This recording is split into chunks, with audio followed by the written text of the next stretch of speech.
ప్రజలు ఎవరైతే ఈ ప్రభుత్వం వ్యతిరేకంగా ఒక పోస్ట్ పెట్టినా ట్వీట్ పెట్టినా వాళ్ళపైన దొంగ కేసులు ఎందుకు పెడుతున్నారు అడిగినందుకు జ్యుడిషియల్ రిమాండ్కి పంపించారు.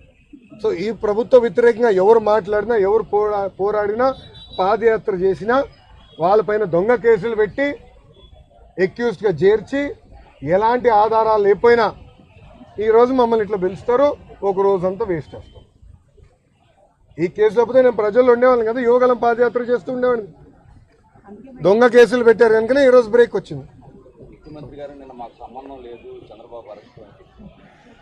సిఐడి ముఖ్యమంత్రి గారి కింద పనిచేస్తుందా లేదా, ఏసీబీ ముఖ్యమంత్రి గారి కింద పనిచేస్తుందా లేదా, కొంచెం అంటే ముఖ్యమంత్రి గారికి కొంచెం కాదు చాలా అవగాహన తక్కువ.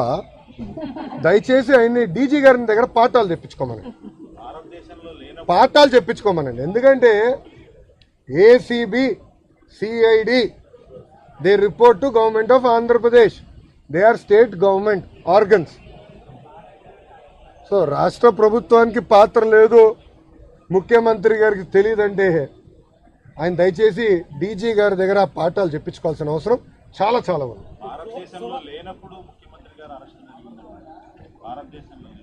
లండన్ లో ఉన్నప్పుడు జరిగింది అంటున్నాడు. అరెస్ట్ అవుతే జరిగింది, ఆయన తిరిగి వచ్చిన తర్వాతనే కదా నాకు 41 ఇచ్చారు. మళ్ళీ దానికేం సమాధానం చెప్తాడు ఆయన? అంటే ముఖ్యమంత్రి గారికి అవగాహన లేదు. దయచేసి అర్థం చేసుకోండి, ఈ సైకో జగన్కి అవగాహన లేదు. ఆయన కింద ఎన్ని డిపార్ట్మెంట్లు ఉన్నాయి, వాళ్ళు ఏం చేస్తారో కూడా అవగాహన లేనట్టుంది. సింపుల్గా అడుగుతున్నా, ఆ స్టేట్మెంట్ ఇస్తే అదే అర్థం అవుతుంది. డీజీ గారి దగ్గర పాఠాలు చెప్పించుకోమనండి. ఏసీబీ ఎవరికి రిపోర్ట్ అవుతుంది, సిఐడి ఎవరికి రిపోర్ట్ అవుతుంది?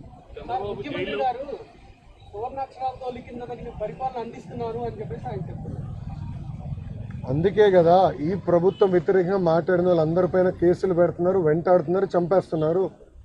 ఈరోజు అసలు లా అండ్ ఆర్డర్ అనేది ఆంధ్ర రాష్ట్రంలో ఎక్కడుంది?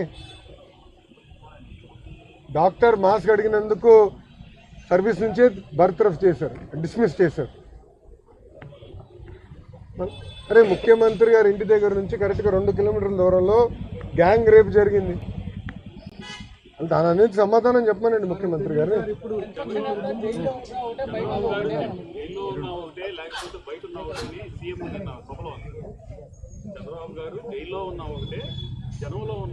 మళ్ళీ ఎందుకు దొంగ కేసులు పెట్టారు చంద్రబాబు నాయుడు గారి పైన? 17 చాలా స్పష్టంగా గవర్నర్ గారి పర్మిషన్ తీసుకోవాలి, మాజీ ముఖ్యమంత్రి గారి పైన కేసు పెట్టాలని ఉంది. మళ్ళీ ఎందుకు పర్మిషన్ తీసుకోలేదు? నేను సూటిగా అడుగుతున్నా, ఎందుకు మీరు చట్టాలను ఉల్లంఘించి చంద్రబాబు నాయుడు గారి పైన ఆయన కుటుంబ సభ్యుల పైన దొంగ కేసులు పెట్టారని సూటిగా ఈ సైకో జగన్ నేను ప్రశ్నిస్తాను.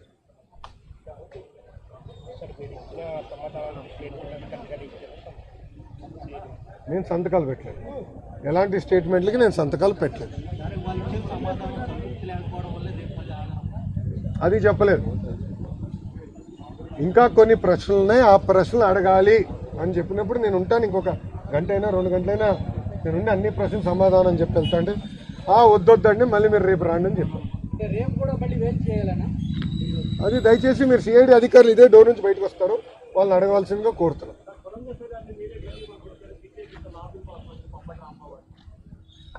అరగంటనా గంటనా ఆయన? అరగంటనా నాకు గుర్తులేదు అబ్బాయిన వీడియో. అరగంటనా? ఇప్పుడు అరగంట గంట మంత్రులకు నేను సమాధానం చెప్పాలి. పోలవరం ఎందుకు కట్టలేదో చెప్పమనండి. కనీసం పోలవరం కట్టలేడు, ఎన్ని గేట్లునే తెలియదు, కొట్టుకుపోయిన గేట్లు రిపేర్ చేయలేరు. చంద్రబాబు నాయుడు గారు ఇరిగేషన్ ప్రాజెక్టులు ఖర్చు పెట్టిన దాంట్లో కనీసం 10% వీళ్ళు ఖర్చు పెట్టలే. దానికి ముందర సమాధానం చెప్పమనండి.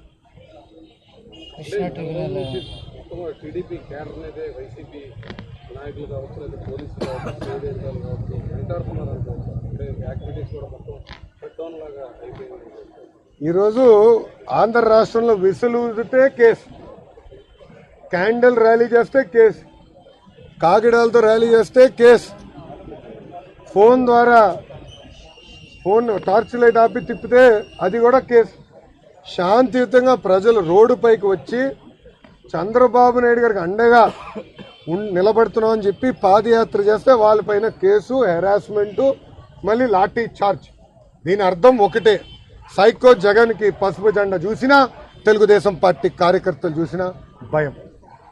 అందుకే మా పైన ఇన్ని కేసులు పెట్టి వేధిస్తున్నారు. ఈ రోజుతో అంటే ఎఫ్ఐఆర్ నాకు తెలియలేదు, ఈ రోజుతో నా పైన 23 కేసులు పెట్టారు. 2019 ముందల నా పైన ఉన్న కేసులు 0. మరి దాని అర్థం ఏంటి?